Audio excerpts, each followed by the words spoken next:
Estamos reunidos, Senhor, neste momento, procurando o sentido dos teus ensinamentos, com as chaves da doutrina espírita que nos legaste pelas mãos de Allan Kardec.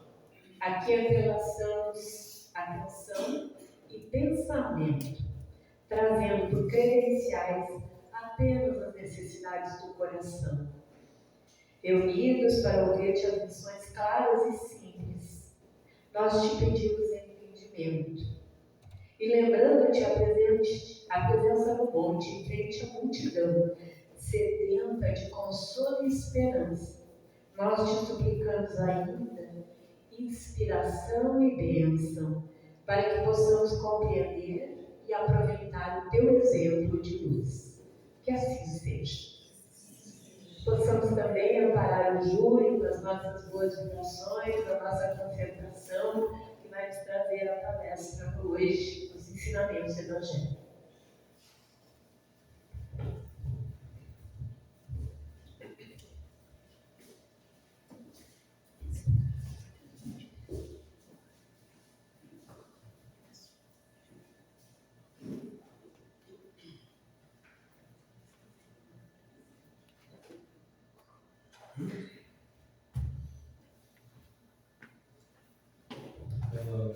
Boa noite, queridos irmãos e irmãs.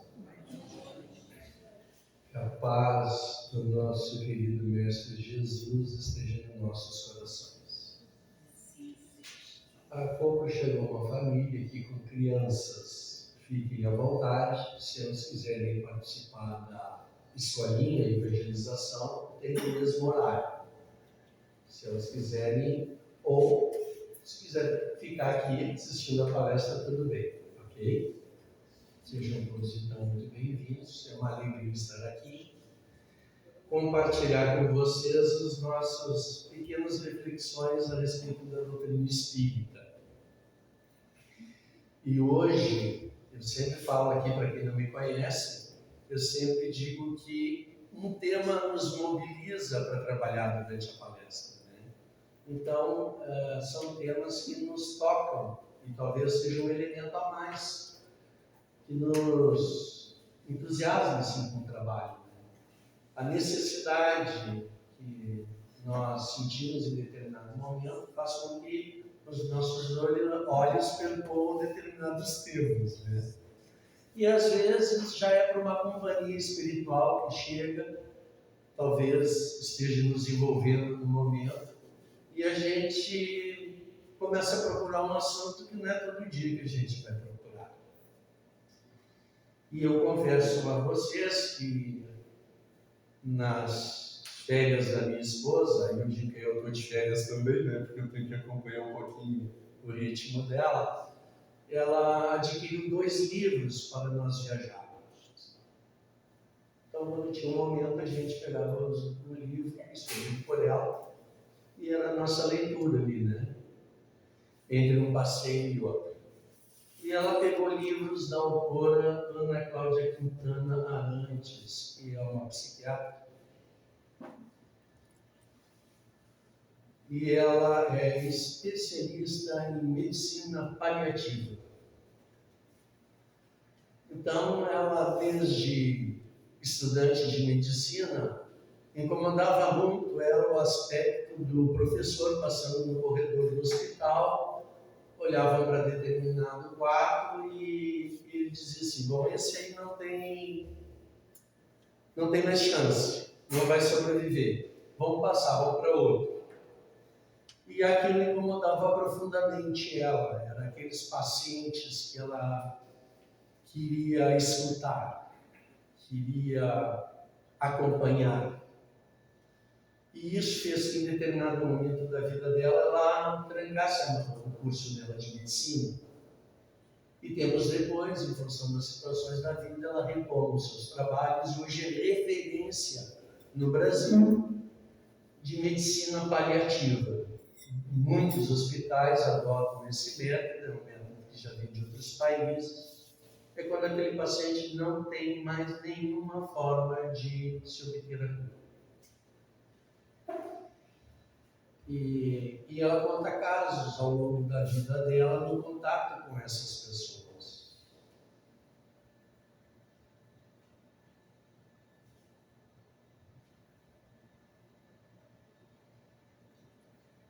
E é lindo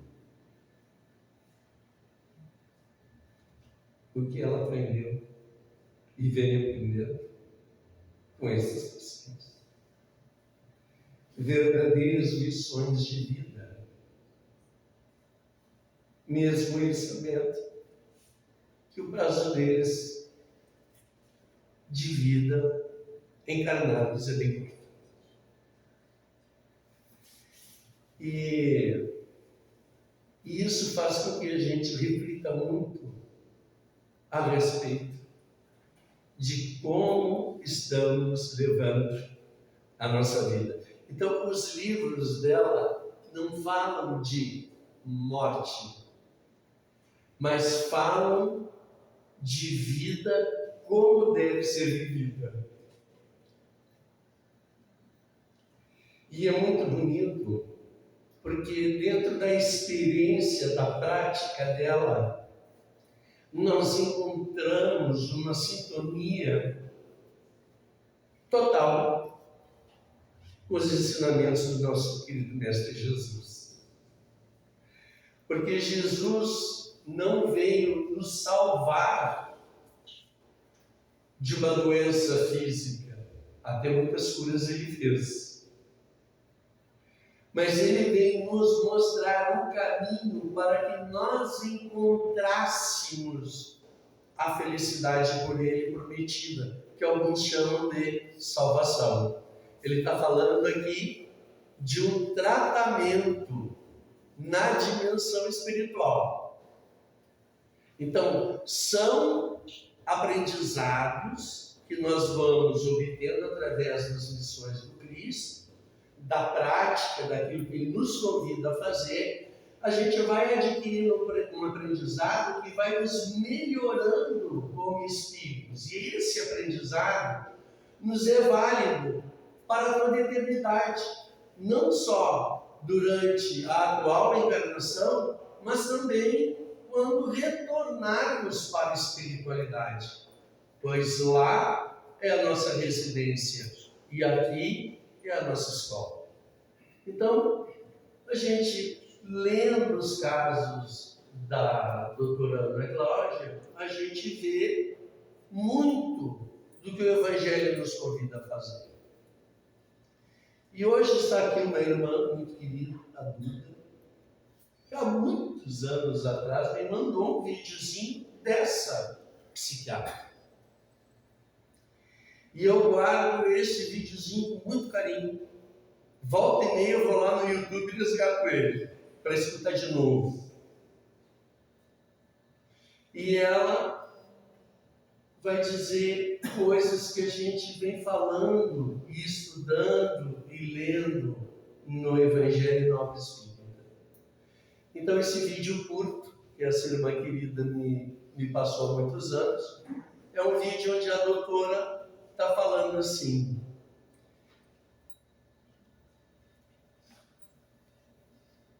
eu, quando vivo um momento de dor, eu enfrento. Porque eu sei que essa dor, essa dificuldade, esse momento difícil da minha vida vai passar. Aí eu lembro do nosso querido Chico, né? Mas antes de citar o Chico, ela continua e diz assim: e quando vem um momento bom, eu aproveito ao máximo, porque eu sei que ele também vai passar. E aí eu lembro do Chico, lá deitadinho, doente, querendo um recadozinho, né, da mãe, e aí vem aquela mensagem que ele anota num papelzinho. Um amigo vai visitar o Chico no hospital, olha aquele papel, o que é isso aqui, Chico? Ele diz: isso aqui é um recadinho que eu recebi. Aí o cara olha assim: tudo passa. Então nós, como espíritas, entendendo a lei de causa e efeito, entendendo que as dificuldades não é castigo, entendendo entendendo que dificuldade é um momento de aprendizado, de crescimento espiritual, e quando esse crescimento nós atingimos esse objetivo, aproveitamos a lição, ela cessa a dor. Ela não se repete, porque já foi adquirido o crescimento, o amadurecimento que nos era necessário para aquela experiência. E a gente fica fortalecido para as próximas. Então, quando cessa a dificuldade, vem a fase boa. O que a gente faz? Aproveita. Gente, aproveitem a fase boa. E são N coisas que podemos enumerar aqui, e são muito boas, e a gente não aproveita.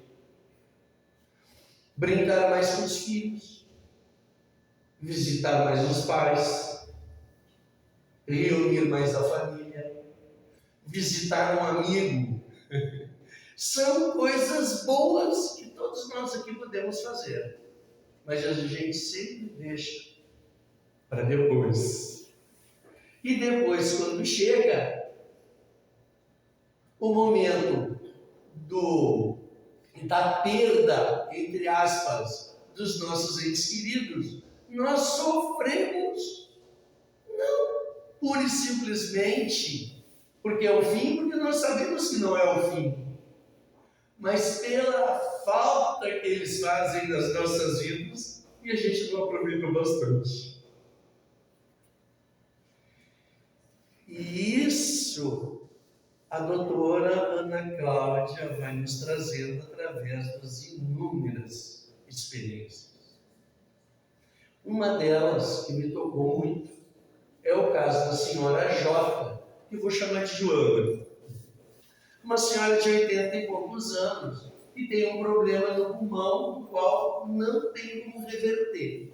Ela vai desencarnar. Não era câncer, mas é um problema que vai dificultando a respiração dela até que o corpo dela vai entrar em colapso, em determinado momento ela vai desencarnar. E essa senhora, ela foi para esse lugar, que é uma casa, onde se acolhe as pessoas que estão nessa situação de saúde, que é o tratamento paliativo. Não tem como reverter. E ela passa a viver naquela casa, com todo cuidado. Não há lá máquinas de raio-x, não há intervenção médica, não há aplicação de medicamentos, não é nada disso. É um lugar para serem cuidadas. E ela começou a ser cuidada, e é uma mulher que criou 9 filhos, trabalhando na roça. E ela, bem velhinha, com um olhar sereno, que a doutora Cláudia vai dizer que era um oceano o olhar dela. Então ela fixava o olhar na senhora Joana, e a senhora Joana olhava para ela e ficava minutos se olhando profundamente, como se seus olhos fossem o mesmo oceano. E daqui a pouco ela começava a falar das suas coisas. E sempre muito grata. Todas as cuidadoras, todas as enfermeiras que passavam pelo contato com a senhora Joana, diziam assim, ela é incrível. Tudo ela sorri. Na hora de trocar a fralda dela, ela sorri. Na hora de dar o banho, ela se sente tão agradecida, tão grata. É incrível essa senhora. Todos adoravam cuidar dela. Quando chegou os últimos dias dela, os 9 filhos foram visitá-la. E todos eles deitaram no colo dela e choraram. Deitaram em cima do ventre dela, da onde eles saíram. E ela ficou muito feliz, porque chorar na frente de alguém que nós amamos muito e que irá partir da nossa vida, dessa encarnação, voltando para a espiritualidade, parte com a certeza que foi muito amado. E quantas vezes as pessoas ficaram com receio de chorar na frente daquele ente querido que estava ali com seus últimos anos de vida, com receio de entristecê-lo. Quando, na verdade, se nós enfrentarmos de uma forma natural a experiência da morte, porque essa é certa, todos nós desencarnaremos, não é mesmo? Mas se nós enfrentarmos, e olha, não é porque somos espíritas que quando o nosso ente querido parte, a gente não vai chorar. Vai, muito. Por quê? Porque são anos de relação, é um ponto de referência nas nossas vidas, que quando aquele ente querido parte, abre um buraco, o chão sai de baixo, porque agora nós vamos ter que começar uma nova vida sem a presença desse ente querido. Muitas pessoas querem voltar no passado, como se aquele ente querido não tivesse partido. E não tem como voltar no passado. Tem como retomar nossa caminhada, transformando-se com a experiência, uma nova vida, uma nova caminhada. Porque aquele irmão ou irmã que partiu continuará junto de nós. Nós sabemos como é que funciona, né? Você mentalizou, pensou no ente querido e ele recebeu a tua vibração. Então que a gente tem que lembrar dele sempre com muito amor e carinho. Porque erros todos nós cometemos, não é mesmo? O meu pai não está aqui, eu aproveito sempre para contar coisa do pai e da mãe quando eles não estão, né? O meu pai acha que errou muito como pai. E eu digo sempre para ele, um ótimo pai. E eu quero que ele continue. Eu vou repetir isso para ele ainda muitas vezes, até o dia do seu desencarne. Porque apesar das imperfeições que todos nós temos e ele também tem muita coisa naquele pai que eu ainda não consegui ser hoje. E eu já vou fazer 60. E eu não tem muito que aprender ainda com o pai. Então, assim, nós não podemos desperdiçar da possibilidade de amar os nossos entes queridos. E aí a Ana Cláudia continua nesse videozinho. Ela diz assim, quando você ama uma pessoa, ame muito ela. Não tenha medo. Porque às vezes a gente fica resistindo a esse gesto de amor com relação a outra pessoa com medo de perder ela e sofrer depois. Vocês já ouviram isso? Eu já ouvi muito. Eu não me entrego à experiência. Por quê? Amorosa. Por quê? Porque depois, se acabar, eu vou sofrer muito. Então, não ama como poderia amar a pessoa, né? E aí, nas reflexões da doutora, ela percebe que quanto mais você ama, e aí ela vai citar um outro psiquiatra, Colin Parks, ele vai dizer o seguinte,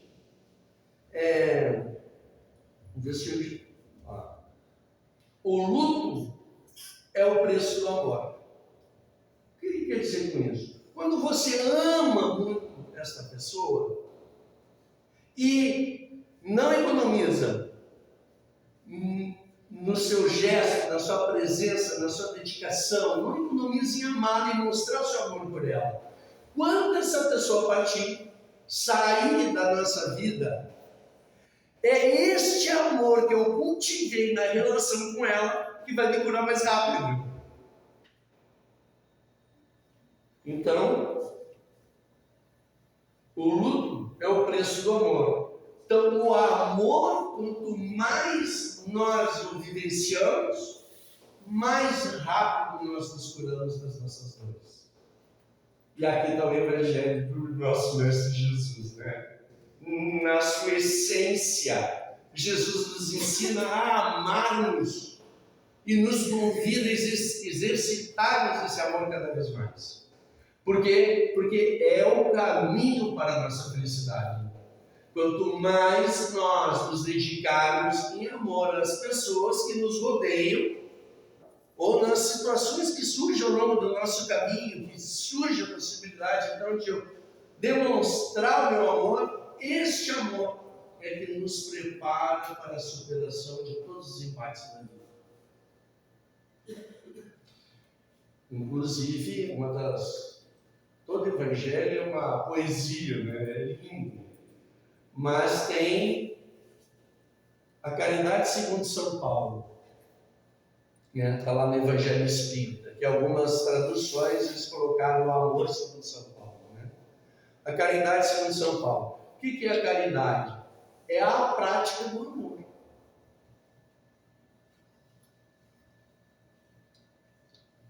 E aí qual é o lema da doutrina espírita? Fora da caridade não há salvação. Então quando nós vivemos, vamos trabalhando, né? Eu me lembro dos trabalhos com a equipe do Centro Espírita, visitando lares, atividades, o plantão fraterno, enfim. Então, são tantas atividades que a gente pode fazer dentro da casa espírita, e quando a gente começa, a gente vai, logo que entra na doutrina, a gente chega com muito entusiasmo, assim, de uma possibilidade de ajudar e servir as pessoas, né? Então, a gente se engaja numa equipe e vai fazer os trabalhos. Então, tem o trabalho na Casa do Pão, e caravana, enfim. Nesses trabalhos, quando a gente é jovem, a gente começa achando assim que está ajudando, né? Doando, servindo. E os anos vão passando e a gente vê que tudo que se estudou e tudo que veio se trabalhando dentro da doutrina, na verdade, era por nós, era para nós. Porque a gente começa fazendo a beneficência, né? A gente começa fazendo um trabalho em benefício do outro. Me lembro muito, até na época da evangelização, quando era criança, a mãe ia nos acordar para ir para o Centro Espírita, em Porto Alegre. Era domingo de manhã. Poxa, domingo de manhã a gente queria dormir até tarde, né? Tão bom dormir até tarde, domingo, já com atividades de escola, trabalho, a gente trabalhava desde pequeno. A mãe tirava da cama e dizia, ó, está na hora para ir na evangelização. Aí nós saímos lá de um bairro, São Geraldo, para ir até o centro, na Paz e Amor. Aí levantava, tem que ir. Chegava lá no Centro Espírita, não queria vir embora. Ficava, acabava a reunião, nós queríamos ficar conversando. Chegava atrasado para o almoço do meio-dia. Por quê? Porque era muito bom ir. E nos trabalhos da casa é a mesma coisa. A gente às vezes está com preocupações pessoais, problemas no lar, dificuldades inúmeras, mas vai ao trabalho. Chega lá, não quer ir embora. O que está acontecendo? Nós estamos criando um vínculo fluídico, afetivo. Nós estamos ingressando numa família espiritual. E é este sentimento de família que mantém as casas espíritas abertas. Por quê? Porque toda família dá uma confusão volta e meia.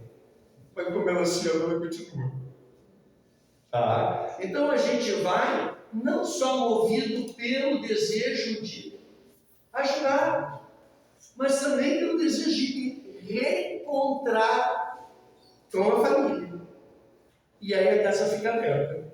Ela se mantém ao longo dos anos. Né? Aí agora a Marta foi falar assim de material escolar, falar com a NASA, né? A NASA entrou aqui pela Casa Espírita, como 99% das pessoas pela via da dor. E eu fui visitar ela nesses tempos, e ela disse assim, tu lembra que tu me disse a primeira vez que eu te vi lá? Eu só não lembro. Fiquei olhando.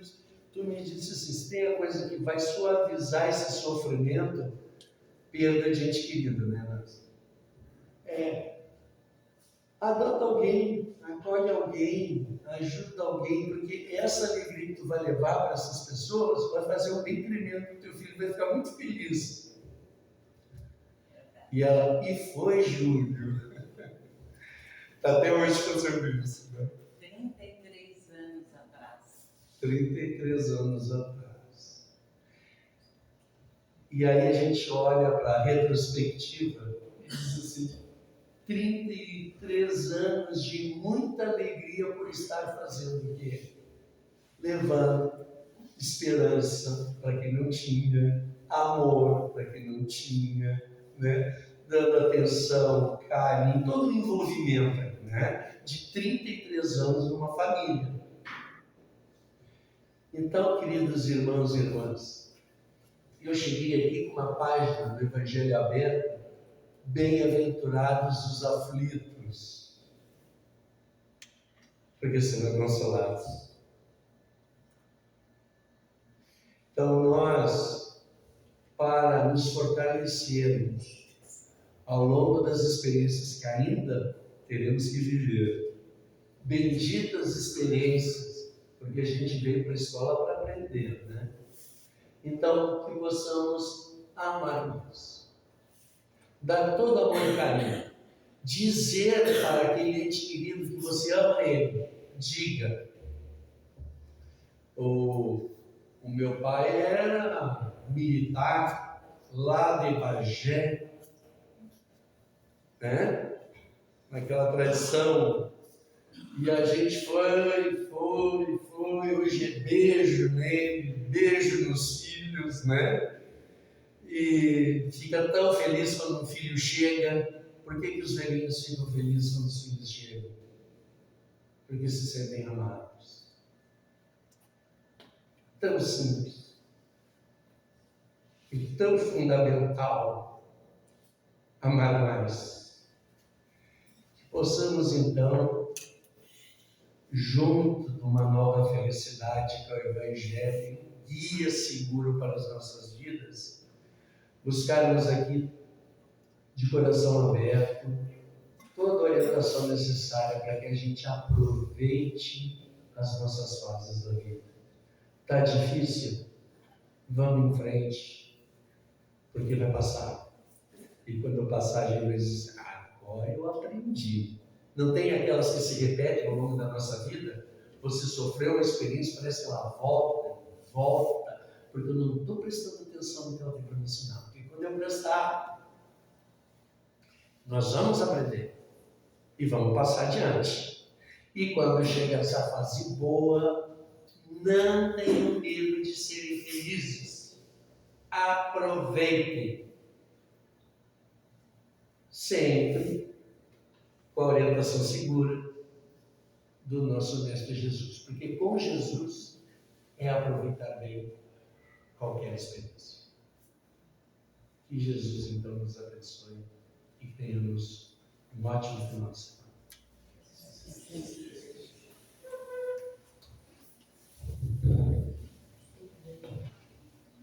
Vamos seguir então a nossa reunião, concentrando também ainda mais os nossos pensamentos, em gratidão a tudo que ouvimos hoje, a tradição que certamente já está no nosso coração, mas que agora vai seguir conosco com mais intensidade, e também para esse momento do passe, para que possamos renovar as nossas forças e também vibrando o melhor de nós, com o amparo dos amigos espirituais que os passistas vão nos transmitir, lembrar, irradiar também para aqueles que não estão aqui hoje, para aqueles nossos queridos, para os desencarnados que também vieram estudar conosco, para que possamos, em família, como diz o Júlio, seguir crescendo e aprendendo, nos melhorando, para sermos cada dia mais felizes com Jesus no coração. Que assim seja.